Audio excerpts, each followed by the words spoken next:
Olá, boa tarde. Eu sou Paulo Mandarino.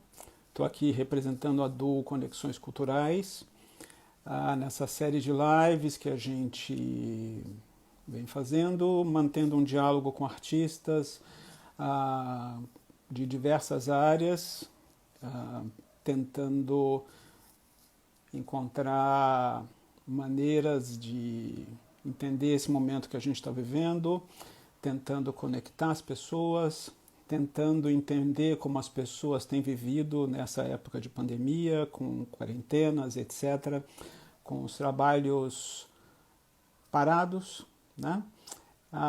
Hoje tenho o prazer de conversar com uma pessoa muito querida, que é a Natália Cato. Natália já entrou, vou esperar só um pouquinho para ter um pouquinho mais de gente. Enquanto isso, eu quero falar a respeito da lírica solidária. Existem muitos artistas que estão precisando de ajuda, não necessariamente ajuda financeira, mas ajuda de modos assim que a gente nem imagina, né? Psicológico, etc.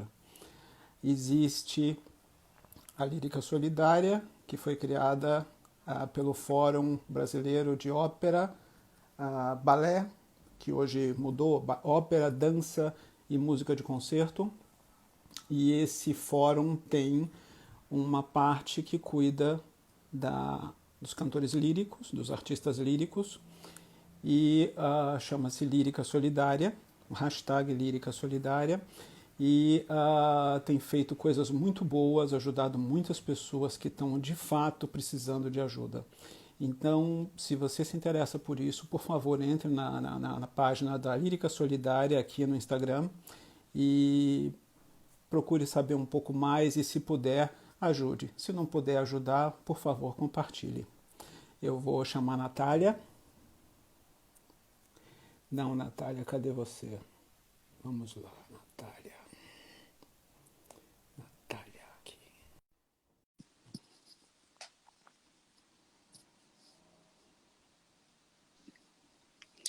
Oi! Ei! Que coisa boa te ver! Que coisa boa te ver também, Paulo. Que saudade. Saudade, Muita saudade de saudade. você, Natália.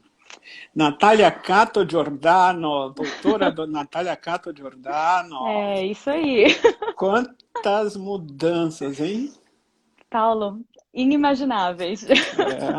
Eu lembro quando a gente tomou um café na cultura e eu falei para você, Natália, você vai. Você falou assim, não, vou fazer o mestrado, depois eu falei, você fica. Verdade, não acreditei. E tá aí, tô pagando com a língua agora. E tá ruim, né? Tá ruim, Tá muito ruim. péssimo isso, né? Tá tão péssimo que eu tô ficando aqui É, pois é, por um tempo obrigada, né? indeterminado. Enfim, é É, muito Paulo, bom. a nossa vida dá umas voltas, assim que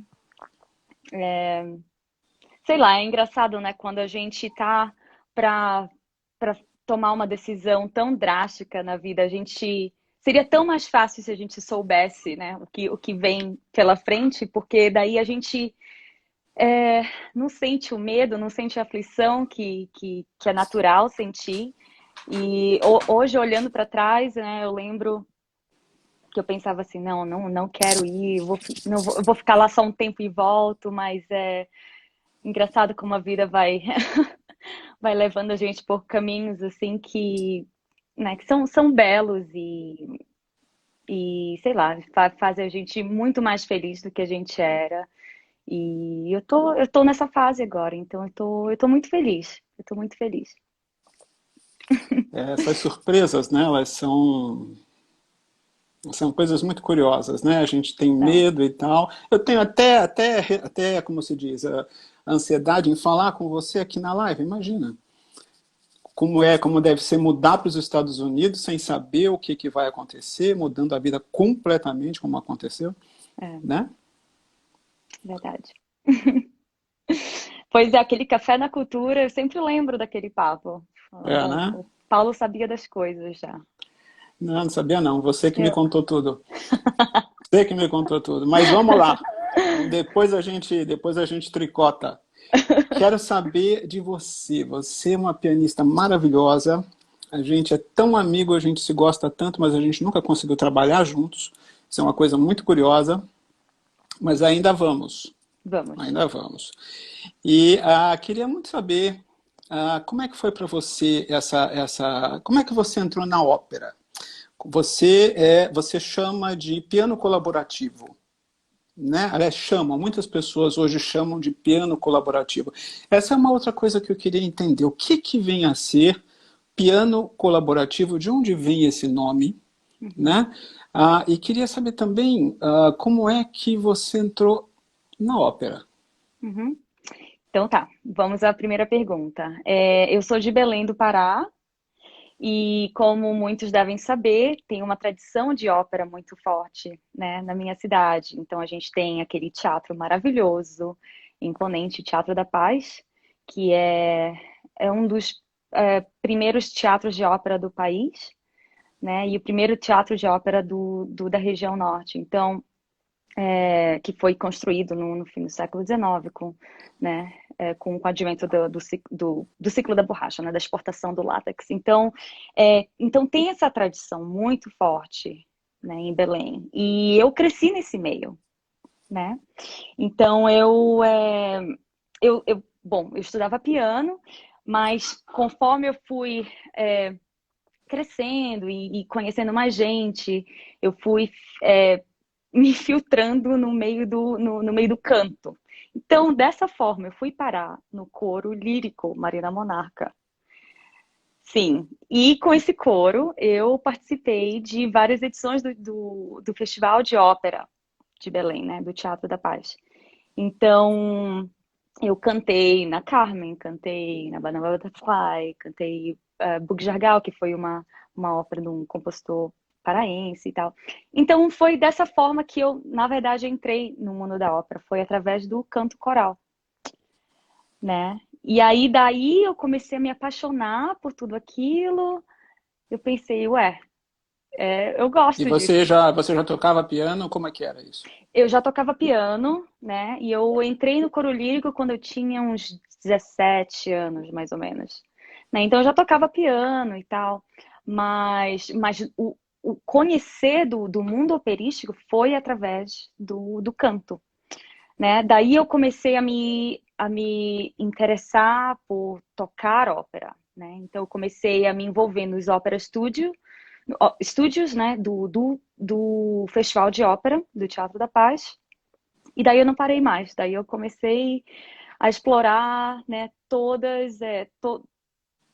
Tentei explorar todas as áreas que a ópera podia me dar, né? Então comecei a me envolver com operação de legenda, né?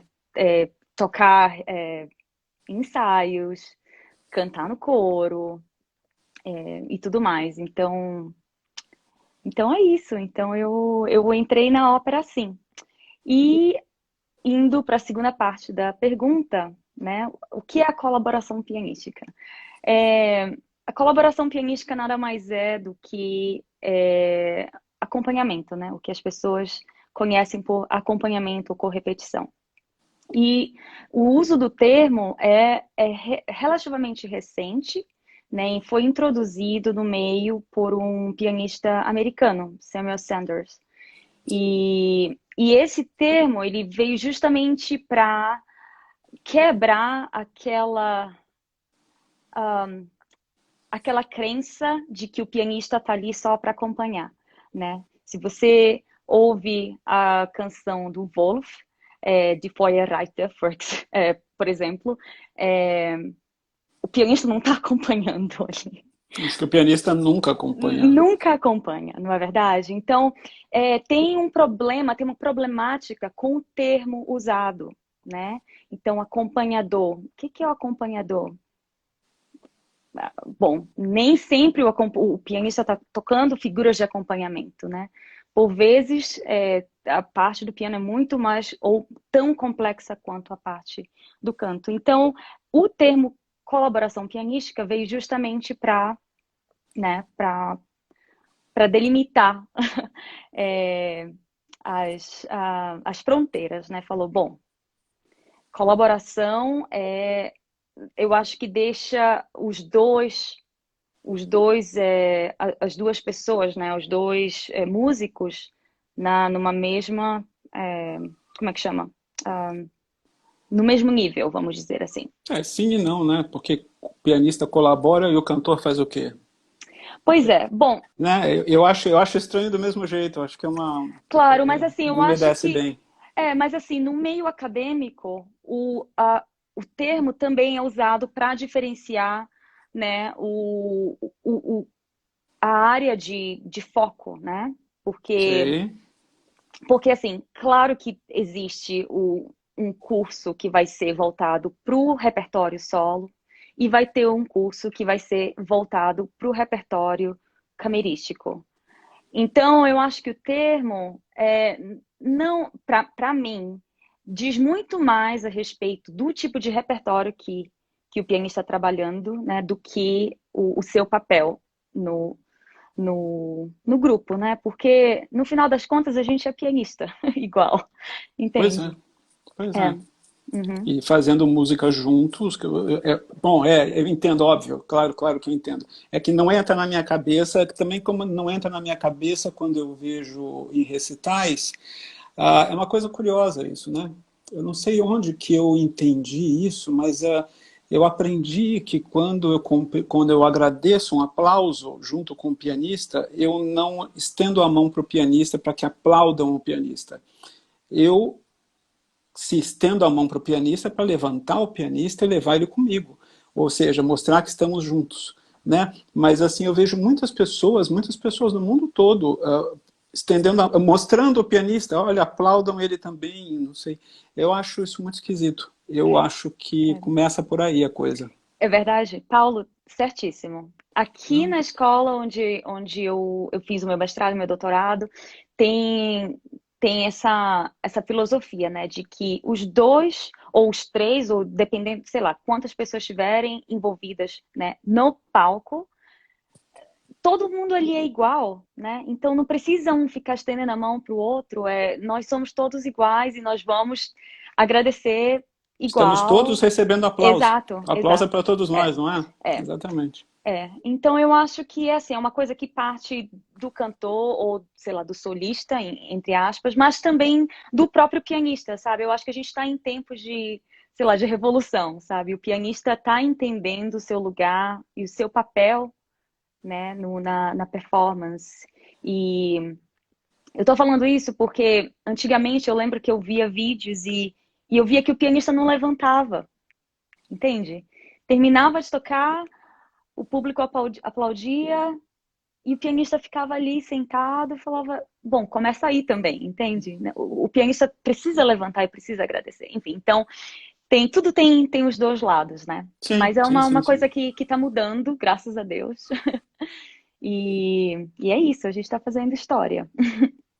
Me fala dessa história. Queria saber como é que foi para você. A gente tocou nesse assunto outro dia quando a gente estava pensando o que conversar, né? E a gente tocou nesse ponto de como que é você sair do Brasil como profissional, né? E chegar, aterrissar nos Estados Unidos como aluna. Como é que é isso na sua, como é que foi isso para você? Como é que é isso na sua cabeça? Como isso se refletiu no seu, no seu na artista que você é, né? Aham. Como é que é isso para você? Não é natural, né? Ou pelo menos, de acordo com o senso comum, não é natural. O natural é você estudar, você se profissionalizar e aí você, né? Então você é um profissional. Então esse é o curso natural das coisas que as pessoas acreditam, né? Ser, tipo, acreditam que esse é o curso e o contrário é complexo, né? Tanto para as pessoas que estão de fora quanto para as pessoas envolvidas. Então, Paulo, para mim não foi simples. Para mim não foi, porque veja bem, eu estudei, tive toda a minha formação no Brasil, fiz o meu bacharelado, fiz o meu mestrado. Daí eu comecei bom, eu sou de Belém, tinha acabado, né, recém-chegada em São Paulo, comecei a ganhar meu espaço no mercado. E para mim foi uma conquista muito grande, né? Então, mas daí, então daí você começa a conquistar o seu dinheiro, você começa a conquistar a sua independência, né, financeira, profissional, e enfim, então abrir mão de tudo isso é muito difícil. É muito difícil. E mesmo, olha só, mesmo que você não tenha que abrir mão, já é uma decisão difícil de sair do seu país, né? E fazer uma mudança tão drástica. E imagine com todo esse conforto que você já tem, morando no seu país, falando a sua língua, né? Então, para mim não foi um processo fácil. Aliás, a minha vinda para os Estados Unidos é o resultado de um desejo meu de me especializar na área de colaboração pianística, né? Mas antes de eu ter tomado a decisão, outras pessoas tomaram a decisão por mim. No caso, foram os meus dois professores na época, o Maurício Martin, da Unicamp, e o Ricardo Balesteiro, que era meu orientador de mestrado. E, enfim, coisas aconteceram, meus planos não deram certo e tudo meio que foi desmoronando. E o Ricardo chegou em mim e falou: sabe de uma coisa? Eu acho que você precisa sair. Né? Então, assim, para mim foi difícil aceitar que eu tinha que sair daí, né, para realizar esse sonho, porque eu não queria abrir mão dessas coisas.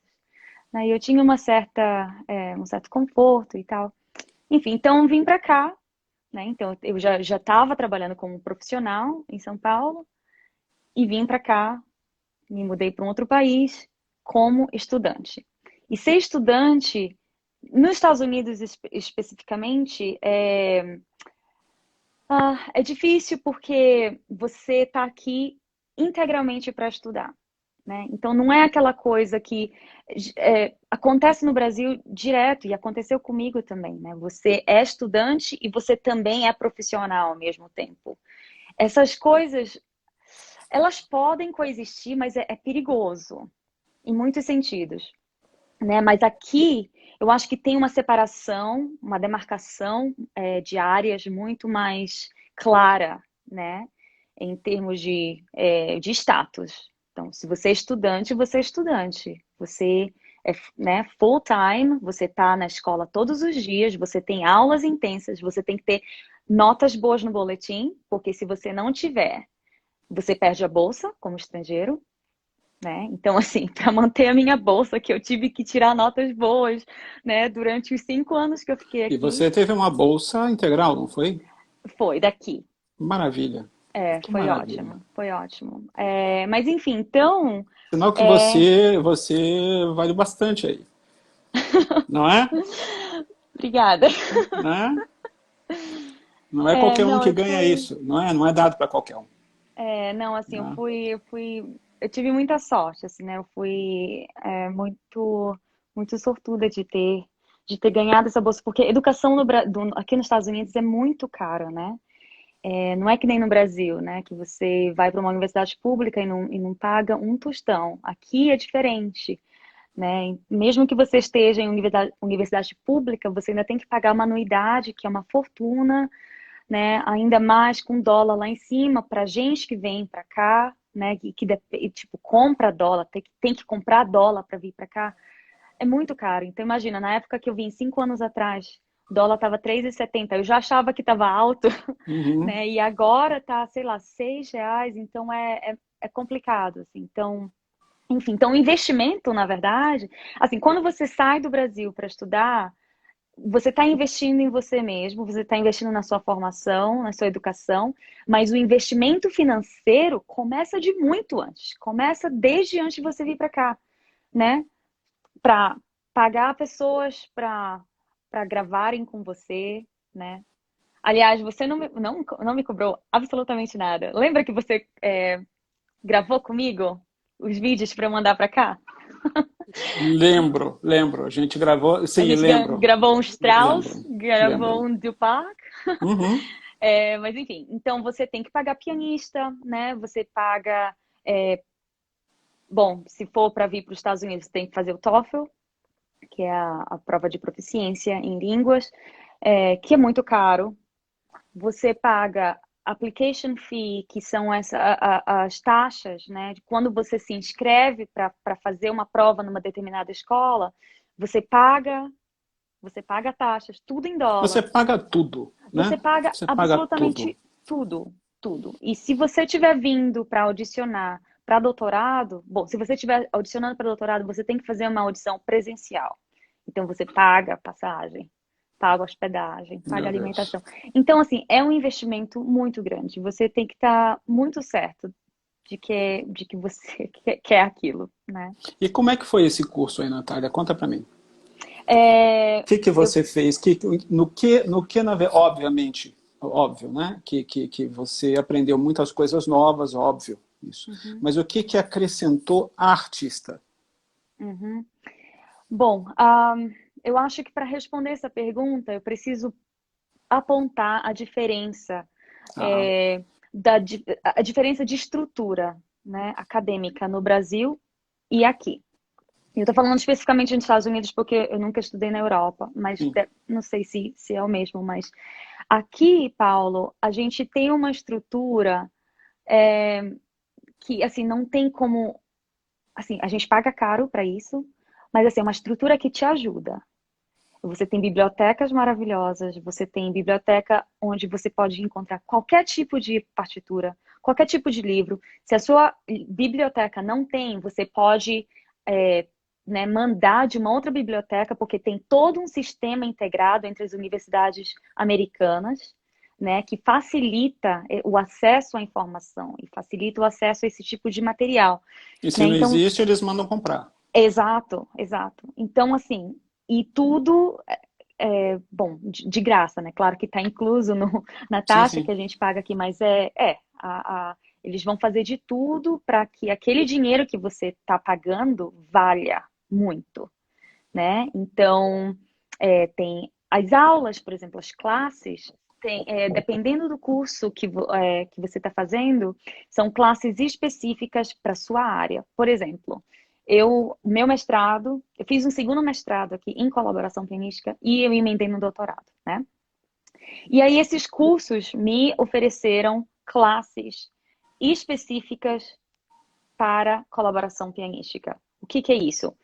Literatura para piano e cordas, literatura para piano e sopros, literatura de canção alemã, literatura de canção francesa, dicção italiana, para mim, pianista, dicção italiana, dicção alemã, dicção francesa, dicção de inglês. Não é só porque eu estou nos Estados Unidos. Todos os americanos têm que também, né, Sim. fazer essas classes de dicção. Enfim, então é uma estrutura que, assim, você só não aprende se você não quiser, né? E você tem que, porque senão você vai tirar nota baixa e você vai perder a sua bolsa. Então você Entendeu? tem todo um estofo, né? Um background aí Com forte, certeza, né? com certeza. Né? E sem contar todos os eventos que são promovidos pela universidade, né? Competição de concerto, né? Instrumentalistas e vocalistas, tipo cantores, é, participam nesse concurso, né? E eles cantam áreas ou áreas de concerto, né? Ou instrumentalistas competindo com concertos, né? Para os instrumentos e, enfim, então tem todas essas competições, tem duas competições aqui na escola, tem recitais, tem tudo, né? Então é tudo, não só as classes, mas os eventos também promovidos pela universidade né? Só te puxam para cima, né? Só te puxam para cima. Só te Então jogam para o alto, né?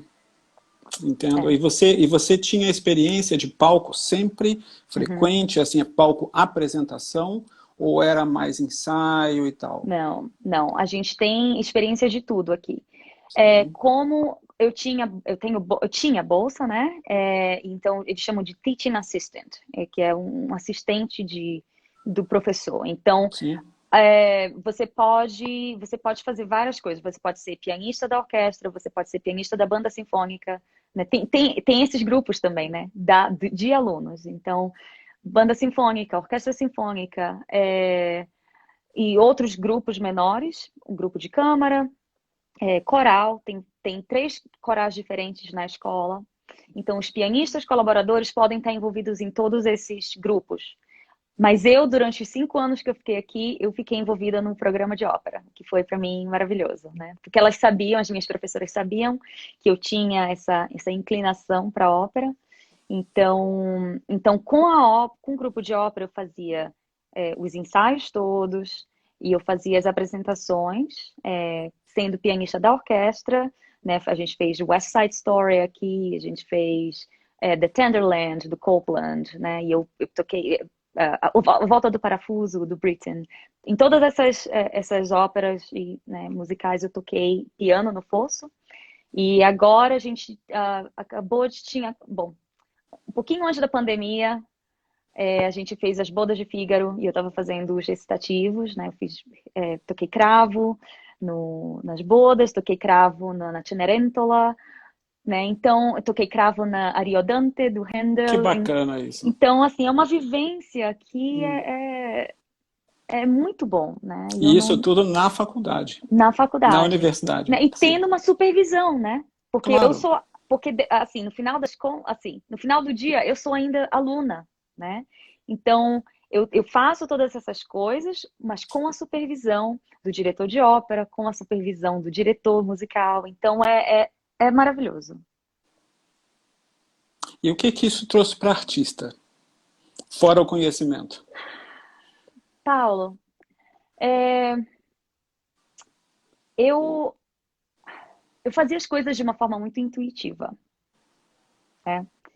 E eu acho que isso é uma realidade para todos os pianistas que, que vão para o lado da colaboração, né? Como a gente não tem uma formação acadêmica no Brasil, a gente faz por amor e a gente faz por intuição, né? E tudo é fruto da intuição. E não era diferente comigo, né? Mas quando eu tive esses 5 anos de formação aqui, e aí respondendo a tua pergunta, isso me trouxe um senso crítico, né? O meu senso crítico ficou muito mais apurado. Então agora não é só intuição, eu penso no que eu faço, né? E tem assim, tem decisões envolvidas, sabe? E tem diferentes decisões. Não é assim fruto de uma mera intuição, de um mero dom, entende? Tipo, e não que isso seja ruim, eu acho que é um ótimo começo, mas eu acho que o, o, o ter ter o senso crítico, sabe? De questionar as suas próprias escolhas, né, o seu próprio, as suas próprias interpretações, eu acho que é importante também para o artista, né? Então é isso. Eu acho que esses 5 anos aqui, estudando de uma forma bem técnica, de uma forma bem crítica, me trouxe vamos dizer, esse alto. Assim, eu conheci uma outra parte de mim que eu não conhecia, né? Que é a Natália crítica. Natália Crítica, A Natália crítica. como se você já não fosse aqui. Não Não é? é? Olha, Olha Paulo, só. Paulo, eu achei que eu era crítica. Eu achei que eu era disciplinada. Que medo de você, Natália. E eu descobri aqui que eu não, não era tanto assim. Eu sou muito crítica hoje, eu sou muito mais disciplinada hoje, né? É. Então, bom, os 5 anos aqui também me trouxeram isso. É. Paulo, é uma E diferença. você, me diga, continue, Não, não, continue. eu ia falar assim, eu acho que eu falei uma vez pra ti, né? Eu acho que as pessoas não mudam, a gente se torna uma versão diferente daquela mesma pessoa. Então, assim, eu posso dizer assim que é uma versão diferente da Natália de 5 anos atrás. Ok, muito bom isso. E me diz uma coisa, lembro muito que a gente conversou e a gente falou sobre um engessamento da música, da cultura americana, né? Dessa coisa que você ouve e você sabe que vem dos Estados Unidos porque é uma coisa muito, né? Praticamente enlatada muitas vezes. Como é que foi isso para você aí? Como é que foi lidar? uma pessoa tão sensível como você, a como é que foi se enquadrar nisso? Aconteceu, não aconteceu, se livrou, foi brasileira, como é que é? Eu lembro que a gente teve essa conversa na primeira vez que eu voltei para o Brasil, depois que eu vim para cá. Então faz um tempo já, né? Sim, opa, E eu acho que a minha opinião tem mudado nos últimos anos. E eu vou te falar por quê. bora. Ahm, eu acho, Paulo, bom, a gente tem, é o estereótipo, né? É o estereótipo, não tem jeito, é um estereótipo. E o americano tem esse estereótipo e o meu esposo, por exemplo, veio para mudar esses, né, esses conceitos, porque ele não é um americano tosco que eu achava que todos os americanos eram. Enfim, isso se aplica na música também. Antes de eu falar o que eu acho, eu vou fazer uma analogia. Quando eu me mudei de Belém para São Paulo, bom, eu lembro a primeira vez que eu visitei São Paulo e pensei, eu nunca vou me mudar para essa cidade. Que horror de cidade! As pessoas são frias. As pessoas não se importam umas com as outras, né? E por que eu tinha esse pensamento? Porque culturalmente, né, era muito diferente do lugar de onde eu vinha, de Belém do Pará, onde as pessoas te abraçam, onde as pessoas param para conversar com você, onde as pessoas têm tempo para te dar dois beijinhos, entendeu? Não é aquela loucura de São Paulo. E eu lembro que, bom, né, mordi minha língua de novo, me mudei para São Paulo, morei 5 anos aí. E eu adorei. E eu comecei a perceber que eu estava errada. Eu pensava assim, ué, não, as pessoas não são frias. As pessoas não. Não é que as pessoas não se importem uma com as outras, mas a cultura é diferente, né? E a maneira com que elas. Com que os sentimentos. Bom, os sentimentos são traduzidos ou expressados de uma forma diferente. Diferente da forma que eu estou acostumada. Mas isso não quer dizer que é menos, entende? E que o lugar de onde eu vim é mais. Então, aplicando isso, né, fazendo uma analogia com a cultura musical e vamos dizer, com o fazer artístico americano, eu acho que é o mesmo, sabe? Eu acho que é só uma forma diferente de expressar o seu fazer artístico, né, que tem a ver com a cultura. Entende? E Paulo, eu conheci artistas americanos, assim, que me emocionaram muito, sabe? Assistindo o concerto, sabe, de chorar, sabe, de me dar, sei lá, arrepios. Eu pensava assim, ué, pô, não era essa imagem que eu tinha de um artista americano. Então assim, a cultura deles é muito, eles são muito técnicos, né? Eles são muito analíticos, eles precisam entender o que está acontecendo. E é isso que, bom, voltando à pergunta anterior, foi isso que eu adquiri aqui, né? Esse senso crítico de você analisar, de você realmente analisar e entender passo a passo o que está acontecendo no seu fazer artístico. Então, eu acho que isso se confunde um pouco com, sabe, é engessado, pode até ser, entendeu? Tipo, se comparado. Também não acho que seja privilégio como eu mencionei, não acho que seja privilégio dos americanos. Eu acho que música engessada e arte engessada existe em qualquer canto, Com certeza. né? Eu acho Claro. que assim, depende da gente, né, como artista, de como encontrar né, o equilíbrio entre essas duas coisas, que são igualmente válidas, né? Assim, também não adianta você, né, sei lá, tocar, sei lá, fazer músicas belíssimas se você não está entendendo o que está acontecendo, entende? Principalmente se você for um professor, porque você precisa ter a habilidade de, de explicar, né, de expressar verbalmente para os seus alunos, né, o passo a passo. E esse é um dos meus interesses também, né? Eu me apaixonei pela, pelo magistério, né? Pelo ensinar aqui, né? Porque isso despertou, isso foi uma coisa que foi despertada pelo sistema americano, né? E é por isso que tem tantos professores de uma forma geral muito bons na América do Norte, né? Nos Estados Unidos, porque eles têm essa capacidade de, de explicar, né? De ser muito técnico, muito analítico.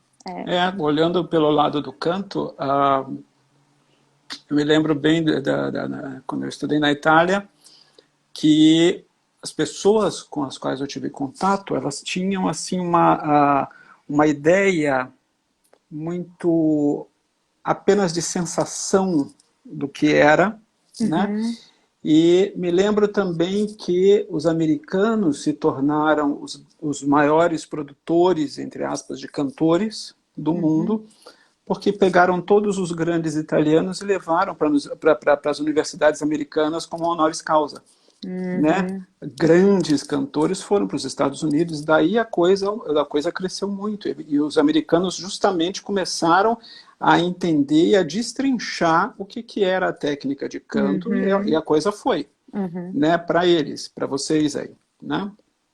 E acho que é disso que você está falando, essa capacidade de pegar tudo e entender exatamente o que é e levar isso adiante, levar isso para o outro, levar isso para o ensino e criar uma nação Uhum. que entenda o que está fazendo. Verdade. Né? É isso O que mesmo. faz com que o artista realmente saiba onde está pisando, e quando a gente sabe onde a gente está pisando, a gente pisa melhor. Verdade. Não é? A gente Com pisa melhor. certeza. Com Né? certeza. Sem dúvida, a gente, com esse estofo todo, a gente é um artista melhor, sem dúvida. Uhum. Não. É isso aí.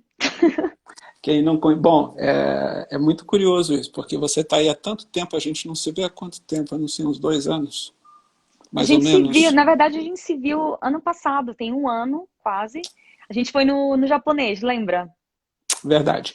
Mas as nossas conversas geralmente têm pausas, não Verdade. é? A Porque daí gente a gente olha um fica para a olhando um cara pro do outro e outro. fica. E a cabeça. É muito curioso, está acontecendo a mesma coisa aqui. Bom, ótimo. Natália e Sinal Paula que sendo Natália e Paula. continuamos.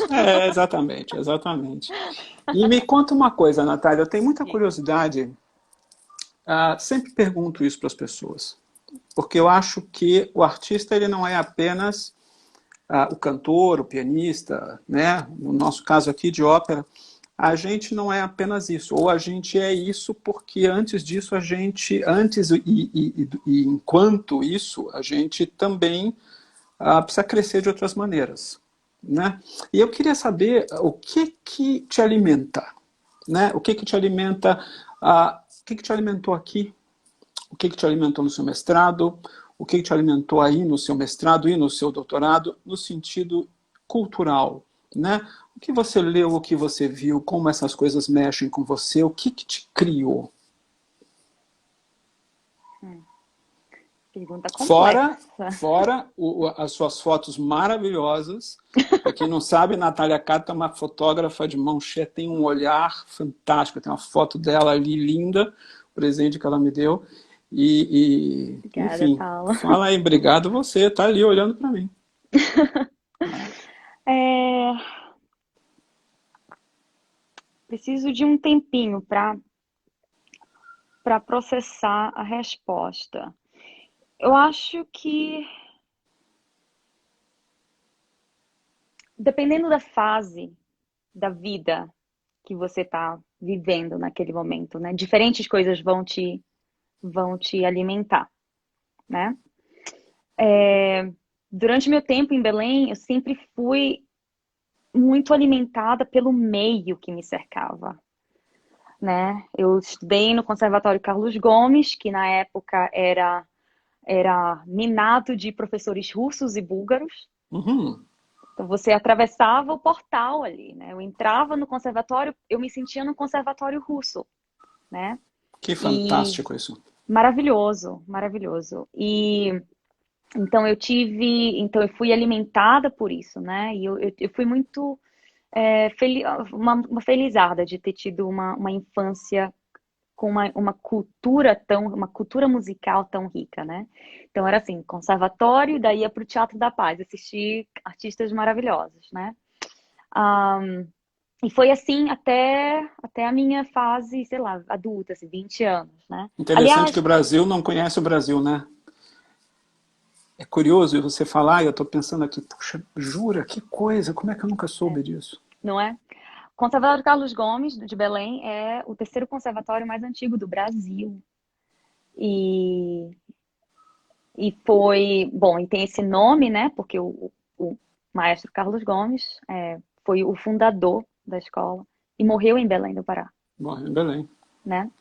Então, bom, e aí eu cresci nesse meio. Aliás, eu vou abrir um parênteses aqui, porque em 2005, tinha 17, 18 anos, fui num concerto no Teatro da Paz, uma programação do Festival de Ópera, e a Luciana Bueno ia fazer um concerto com Fábio Bezutti.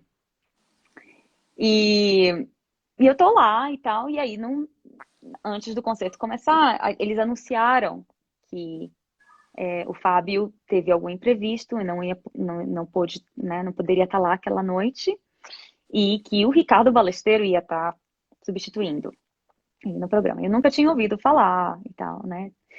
Enfim, e Paulo, eles começaram a tocar e eu lembro que eu não conseguia tirar os olhos do Ricardo. E eu pensava assim, é isso, é assim que eu quero tocar. Dessa forma que eu quero pensar a música, né? Porque o que acontece é que pra gente, da área da colaboração pianística, a gente não tem referências. Ou pelo menos não tinha, agora as coisas estão mudando, mas eu não tinha referência. Desde os 13 anos eu sabia que eu queria acompanhar, queria correpetir. E ia acompanhando, né?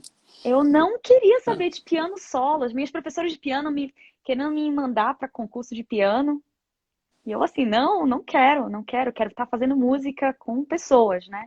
Sempre envolvida no teatro, nos eventos do Teatro da Paz, do Conservatório, enfim.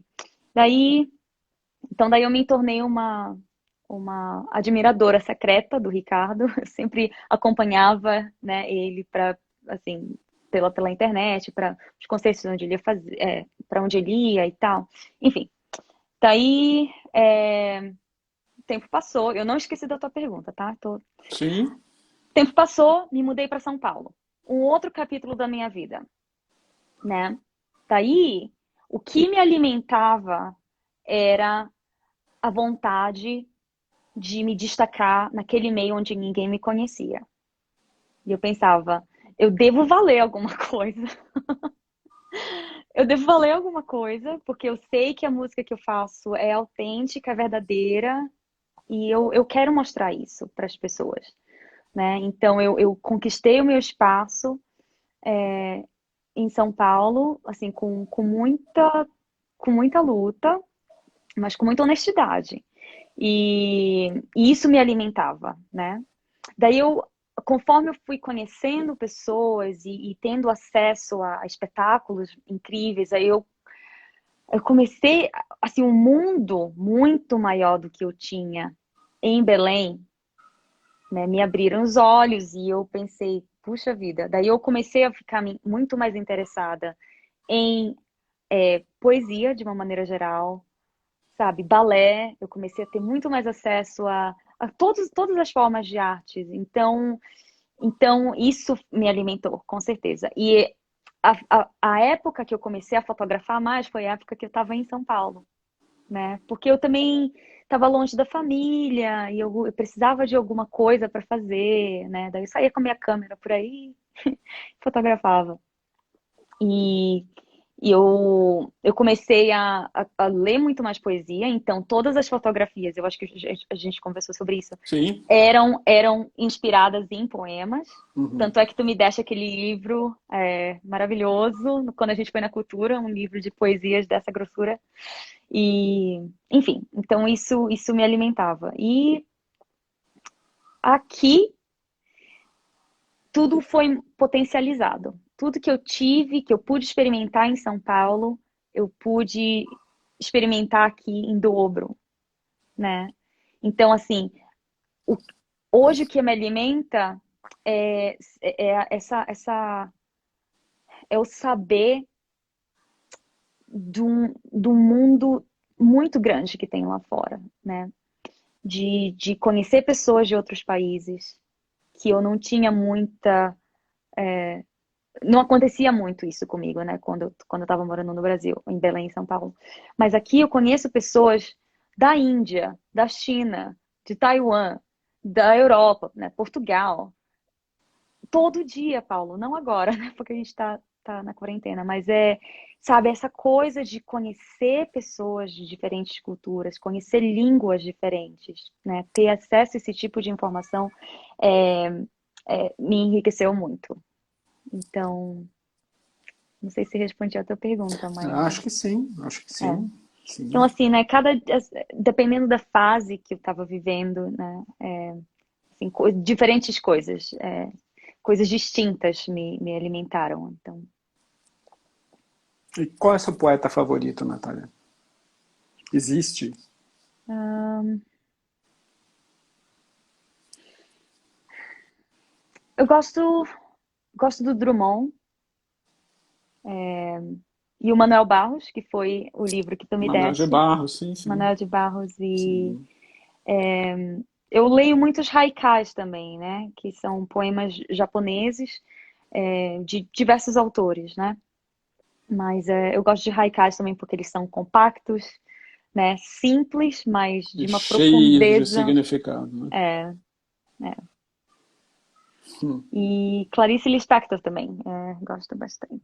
Nossa, eu adoro Clarice. Adoro É, Clarice. Adoro, bom, adoro os três. Adoro os três. Adoro é. os Eu três. tenho visto umas entrevistas dela, né? Assim, o lado bom da pandemia é que a gente começa a fuçar uns negócios que a gente nunca fuçaria se a gente estivesse na loucura do dia a dia, né? Sim.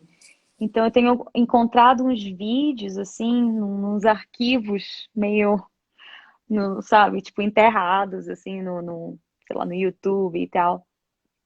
Uns vídeos da Clarice Lispector. E, Paulo, eu assistiria.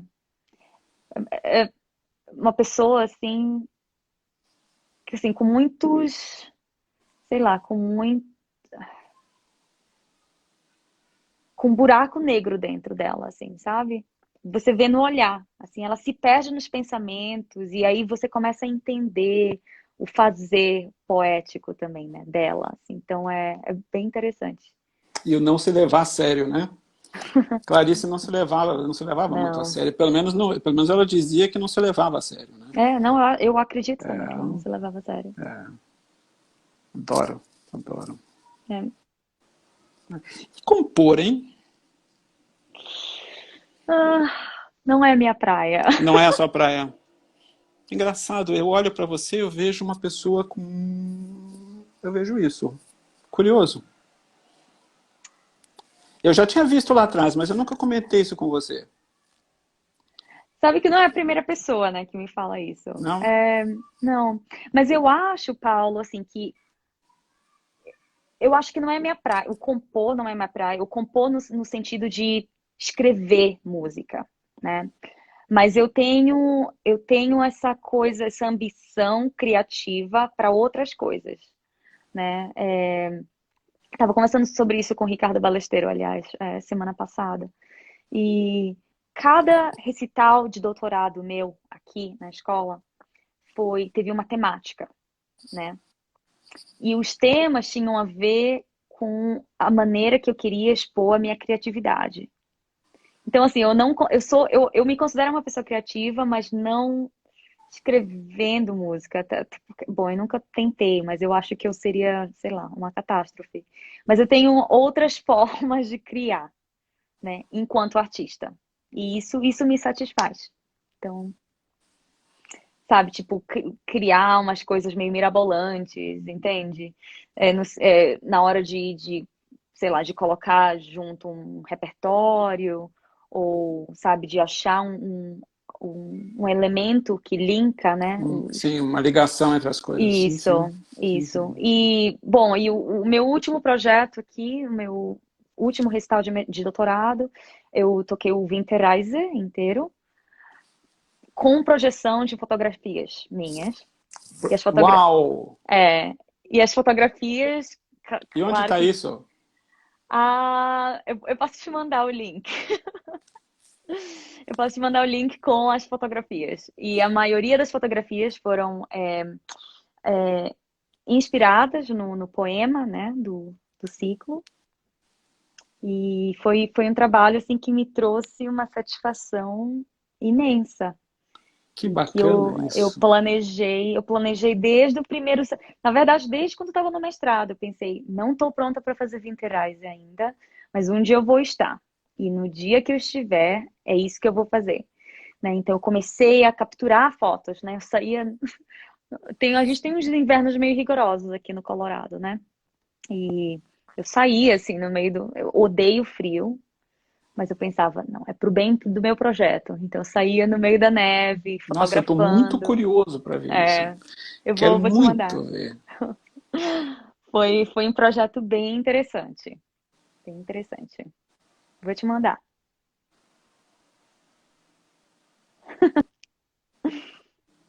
Eu acho que tu vais gostar, Paulo. Eu estou lembrando aqui das suas fotos, né? Estou lembrando que, não sei se eu não tenho acompanhado como deveria, mas eu não vejo mais tantas fotos suas como eu via antes. Você Eu parei de postar um parou, né? pouco, De mas postar, mas não de fotografar. não de fotografar. Entendi, É. entendi, Eu entendi. ainda fotografo, mas Suas fotos fazem falta. Sua música faz falta. Você faz muita falta. obrigada, Paulo. Viu? Você faz muita falta aqui. Né? Pessoas sensíveis como você, pessoas com a cabeça que você tem, com a musicalidade que você tem, né? Com a delicadeza que você tem, com a humildade que você tem, né? Fazem muita falta. Né? Eu Obrigada, fico Paulo. feliz pelo caminho que você trilhou, por todas as conquistas que você tem tido, mas que falta, que falta. Bom, eu sinto falta daí também, né?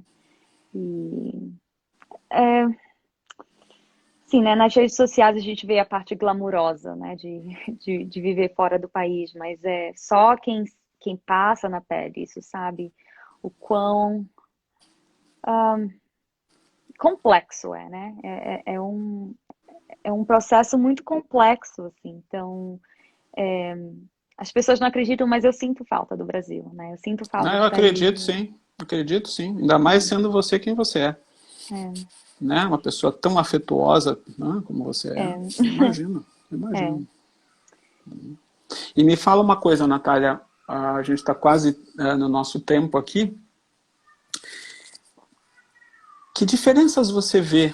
A maioria do nosso público, as pessoas que muitas vezes não veem a live propriamente dita, mas vão no nosso arquivo para ver os vídeos, Uhum. ah, que diferenças você vê entre os iniciantes como talento, como não necessariamente como andamento de trabalho, como trabalho já andado, mas que diferenças você vê de vozes brasileiras com as vozes de todo mundo que você encontra aí? Hum, Sei que é uma pergunta difícil. é, sinceramente falando, eu acho que o Brasil é uma fonte de matéria-prima que a gente vê em poucos lugares. E eu acho que isso tem a ver, né, eu acho que eu nunca parei para pensar nisso de uma forma crítica, né? Mas eu tenho pensado um pouco isso com relação aos pianistas, né? Colaboradores. Mas eu acho que é a mesma coisa com cantores. Eu acho que isso, Paulo, está diretamente ligado à espontaneidade do brasileiro, né? Ou o fazer na raça, sabe? Ou ir lá e fazer. Entende? E eu acho que, assim, muitas das vezes a gente, e eu tô me incluindo, porque aconteceu o mesmo comigo, né? A gente encontra os nossos próprios meios, a gente encontra o nosso próprio sistema de sobreviver, né, no mercado, né? De você encontrar os seus meios, de sabe? De mostrar o seu melhor, o melhor do seu potencial, né? Mas mas então é isso. Então eu acho que tem essa espontaneidade que a gente não vê muito aqui. Se isso faz sentido para você, Faz muito sentido pra né? mim. Então assim, eu acho que as pessoas são, sabe, talentosas iguais e o meio em que elas vivem, né, de alguma forma, de alguma forma determinam determinam o caminho daquela pessoa. Entende? Eu não sei se eu tô indo, tipo, tô sendo muito subjetiva, mas Não, eu acho que você tá indo muito no ponto. Ou é, seja, quem tem essa facilidade, que a gente tem esse jogo de cintura, essas uhum, dificuldades todas, uhum, é muito mais maleável, é muito mais, uhum, se adequa muito melhor ao que encontra uhum, e, entre aspas, joga melhor, né? E com toda essa necessidade que a gente tem de sentir o ambiente em que a gente está, a uhum, gente é, obviamente, mais sensível de certa forma. uhum. Não quer dizer que o brasileiro seja mais sensível do que o americano, do que o indiano, do que... Não, mas a gente capta muito dessas coisas, né? Com certeza, com certeza. Entendo, entendo. É o meio cultural, né? É o meio em que você tá imerso. A Maravilha. gente, eu acho que muito raramente a gente se dá conta do quanto que o meio, né, determina o tipo de artista que você é, ou o tipo de pessoa que você, né, vem a ser, ou o tanto de influência que, sei lá, que o tanto que vai influenciar a sua personalidade, o seu jogo de cintura, né? Então é isso. A gente tem tempo, eu nem sei, eu perdi A gente completamente. para e começa de novo se for o caso, isso não é um problema. Quanto tempo a gente tem agora? Acho que uns 2, 3 minutos. Ah, bom. Bom, eu vou falar um negócio rapidinho. Vale. Tem, é, com relação à colaboração pianística, né? O fato da gente não ter formação no Brasil, a gente faz na raça, Sim. entende? A gente não tem referência, a gente faz na raça, e, né, e é por isso que aqui, eu não tô falando isso porque eu sou brasileira, tem muitos outros brasileiros estudando aqui, todos eles são elogiados pelo mesmo motivo. Nossa, você é flexível. Nossa, você é musical. Nossa, né? E a gente não aprende isso em lugar nenhum no Brasil. A gente aprende na raça, Fazendo, fazendo, na fazendo, necessidade. fazendo, né? Então, Eu acho, pelas minhas andanças, eu também vi a mesma coisa, que a gente não carece de talento, a gente não carece de, a gente carece de muitas vezes de instrução, uhum, né? Muitas vezes de instrução e com isso, com esse jogo de cintura que a gente tem, a gente consegue muitas coisas. Muito uhum. bacana isso, É, né? Minha linda, olha, que delícia conversar com você, adorei também. Adorei, né? Paulo. E saudade, saudade. Saudade Espero que também. você seja muito feliz aí, que você volte muitas vezes para cá, que a gente possa o mais rápido possível fazer música juntos, que é uma coisa que eu quero fazer há muito tempo, né? Uhum. E, enfim, Não, eu também quero. Vamos fazer. Vai ser o nosso projeto pós-quarentena. não é? Olha lá, menina, pós-quarentena tá logo aí. Mais um ano a gente está Pós-pandemia. voltando. Não, mais um ano e pouco, eu acho que tudo É, normaliza é. com essa vacina, que se Deus quiser já está surgindo. É meio esquisito Eu pra sou mim. otimista. Geralmente essa época do ano é a época que eu tô fazendo minhas malas para ir pro Brasil, né? E esse ano, Sim, infelizmente, não vai acontecer, mas sim, se Deus quiser, vai acontecer no futuro breve. muito bom. Linda, obrigado. Obrigada, Paulo. Obrigada, viu? Obrigada pelo Um espaço. beijo enorme, muito obrigado a presença de todos. Na próxima sexta-feira, às 16 horas, vou conversar com o maestro André dos Santos. Tá bom? Semana que vem, não me lembro, mas eu acredito que seja Carla Maffioletti e o maestro Alessandro San Giorgi, quarta e sexta-feira. Um beijo a todos, Natália, mais uma vez obrigado. Obrigada, Paulo. Até, minha querida. Tchau, tchau. Tchau.